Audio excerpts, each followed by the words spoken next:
Namaste, Pranam, Gita Dhyana. Om Parthaya Pratibodhitam Bhagavata Narayanena Swayam Vyasena Gratitam Purana Munina Madhye Mahabharatam Advaitam Ritavarshinim Bhagavatim Ashtadashadhyayinim Ambatva Manusandadhami Bhagavad Gite Bhavatveshinim. O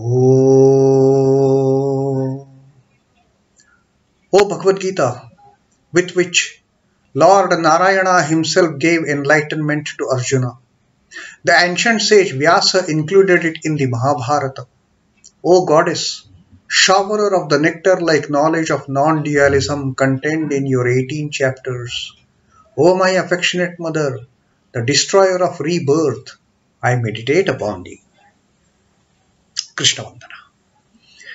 Vasudeva Sutam Devam Kansachanura Mardanam Devaki Paramanandam Krishnam Vande Jagadguru.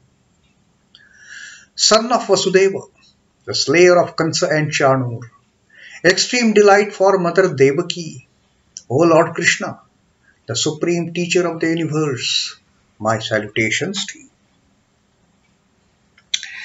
So after a long break, we once again take up the reading from Srimad Bhagavad Gita, and we continue the 6th adhyaya, the Dhyana Yoga, and today is the second Shloka, the second verse of the Dhyana Yoga. Sri Krishna is explaining to Arjuna. In the previous verse, the first Shloka of the Dhyana Yoga, Sri Krishna has beautifully taken us from the earlier adhyaya of Sannyasa Yoga. He has explained what is the real meaning of Sannyasa. And now, when getting into this adhyaya, into this yoga of Dhyana, in this yoga of contemplation, meditation, Sri Krishna it is a beautiful transition from sannyasa to meditation. And he is once again explaining us what is the real sannyasa. It is not that Sri Krishna just leaves us halfway through. Once sannyasa yoga is over, no more going back to that. No, that is not the thing. Sri Krishna carries forward the meaning which was explained in the Sannyasa Yoga further into the Dhyana Yoga, because only after understanding what true sannyas is, we can actually get into that meditative mood. We can get into that contemplative state of thinking of the ultimate. In first Shloka, Sri Krishna had told us, Anashritaha karma phalam karyam karma karoti yaha sa sannyasi cha yogi cha na niragnir na chakriyaha. He says, Sri Krishna has told us, it is not the one who does not keep the sacred fire which is meant for performing the yajna, the actual sacrificial act. It is not that who is not keeping that, he is a sannyasi. No. Anashritaha karma phalam karyam karma karoti yaha. One who is not depending on the fruits of actions. Anashritaha. Anashrita is not depending on what? Karma phalam. Not depending on the phala of the karma. Not depending on the fruits of the action. Karyam karma karoti yaha. He who keeps on performing the karma. He who keeps on doing all the work that has come to him. Sa sannyasi cha yogi. He is the true sannyasi. He is the true yogi, and not the one who has just abandoned maintaining the sacred fire for performing the yajnas. It is not that by saying, I don't keep any fire. It is not saying that I don't keep any resources for doing karma. A man becomes sannyasi. No. That was Sri Krishna's continuation of the teaching from the Sannyasa Yoga. And now let us see in this second shloka what Sri Krishna has to tell us. Yam sannyāsamiti prāhuhu yogaṁ tam viddhi pāṇḍava na hyasannyasta-saṅkalpo yogi bhavati kaśhchana. Now again Sri Krishna continues that particular thought process of explaining what is the real sannyasa. Don't have this confusion, don't have this dilemma of non-performing of actions as the sannyasa, but yam, which, sannyāsam iti prāhuhu. Prāhuhu is they call. They call yam sannyāsam iti. They call that which is sannyasa. Yogaṁ tam viddhi pāṇḍava.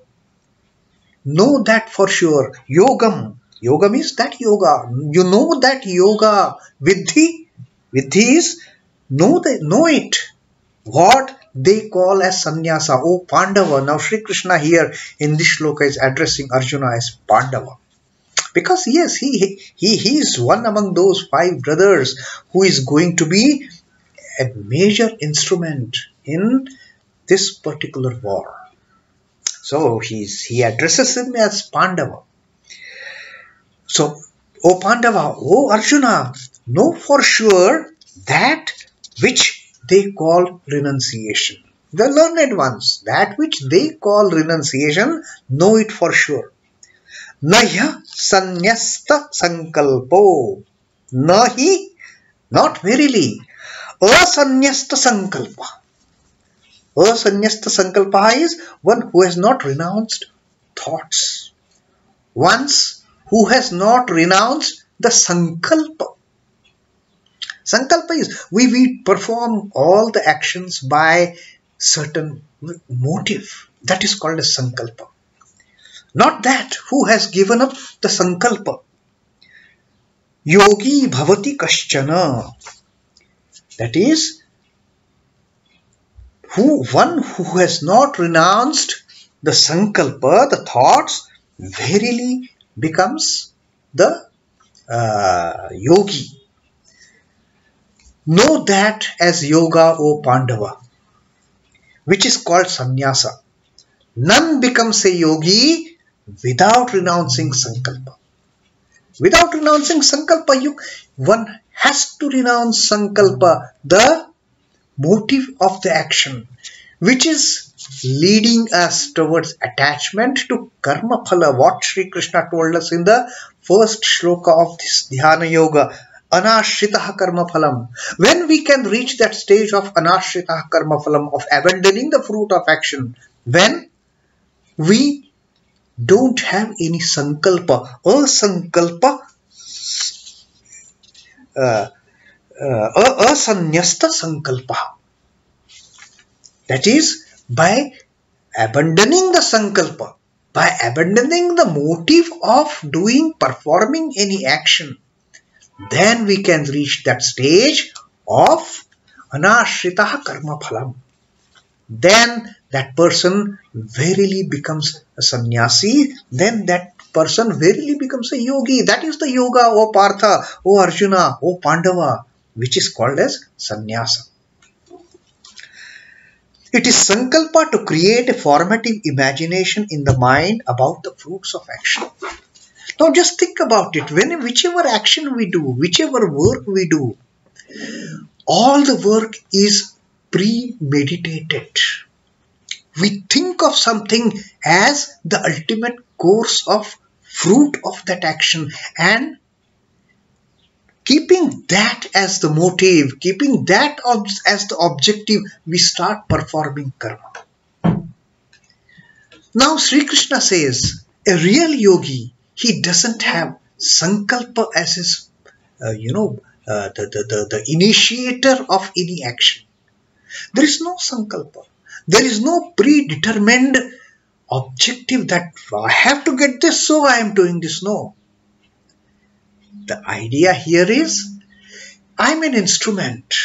Whichever work the Lord puts it in my hand, puts it in my lap, I have to do it.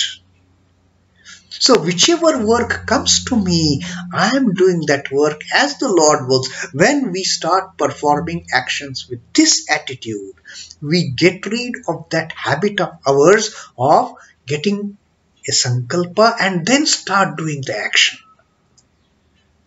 So it is performance of action without bothering about the sankalpa. And this automatically gets us out of the habit of focusing on the karma phala.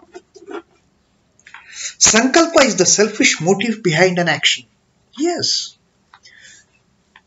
We all start doing actions with something in mind, some hidden agenda, some selfish interest. Only then we take up the work. But Sri Krishna says, don't do that. Endless projects taking place in the mind, one nullifying or modifying the other, are all born of sankalpa. Because we have this particular idea of what I should get in return after completing this work, we also get into this habit of jumping from one activity to another, abandoning halfway through. Even if we see that we are not going to get that ultimate objective with which we have started this action. We don't take it up as a wholehearted effort then. Our focus is, I should be happy. There is always that selfish interest attached to any activity that is being done. He who is a prey to it can never become a yogi. He who is habituated in working in this manner. Think of an objective, start doing the work, you are not reaching that stage, leave it, start another work, take up another task, take up another project.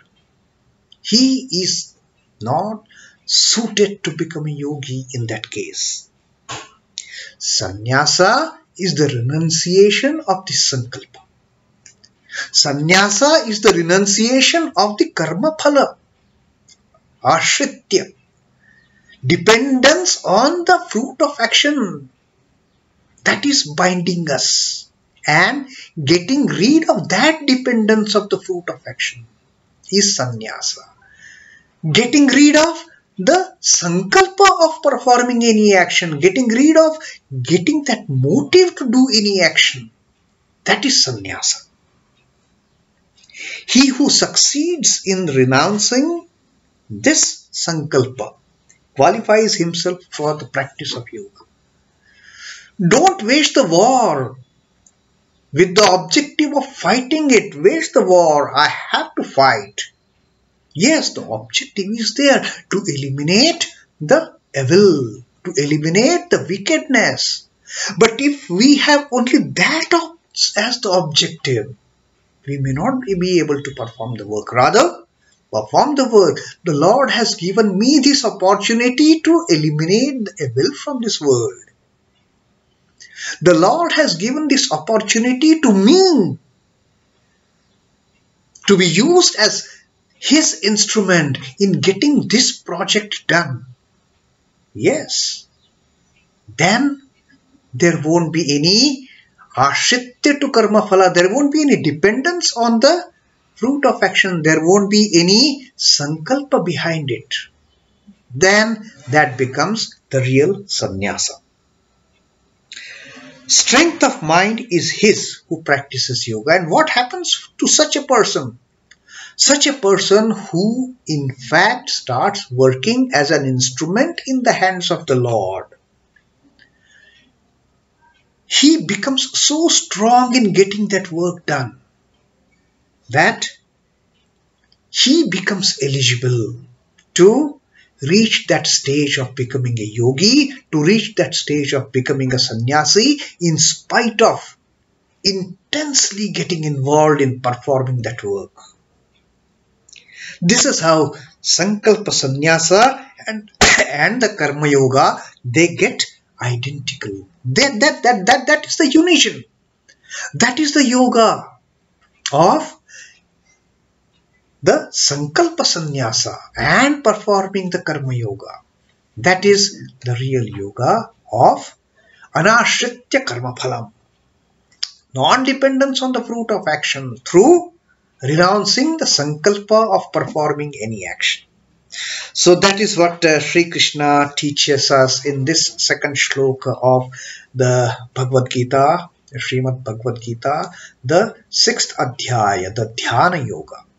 And with that, Om Namo Bhagavate Vasudevaya. Sri Krishna Arpanamastu. Jai Sri Ramakrishna. Jai Thakur, Jai Ma. Jai Swamiji.